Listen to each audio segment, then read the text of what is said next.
মাত্র 1 মিনিটে দেখে নিন সিম্পল এবং ডেলিশিয়াস হোমমেড চিলি চিকেন। 300 গ্রাম চিকেনকে ভালো করে ধুয়ে নিয়ে 2 চামচ পেঁয়াজ আদা রসুন বাটা, 1 চামচ সয়া সস, 1 চামচ ভিনেগার, 2 চামচ টমেটো কেচাপ এবং একটা ডিম দিয়ে ভালো করে ম্যারিনেট করে 1 ঘন্টা রেখে দিলাম।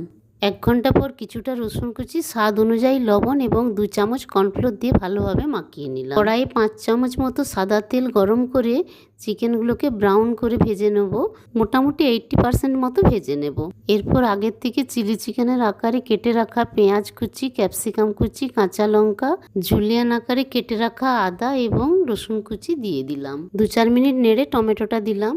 আবারও একটুখানি নেড়ে চেড়ে 1 চামচ সয়া সস, 2 চামচ টমেটো কেচাপ, 1 চামচ চিলি সস দিয়ে দিলাম। চিলি সসটা স্কিপ হয়ে গেছে। হাফ বাটি জলে 2 চামচ অ্যারারুট গুলে কড়াইয়ের মধ্যে দিয়ে দিলাম। আবারও 2 মিনিট রান্না করে নিলেই তৈরি হয়ে গেল ডেলিশিয়াস চিলি চিকেন। বাই।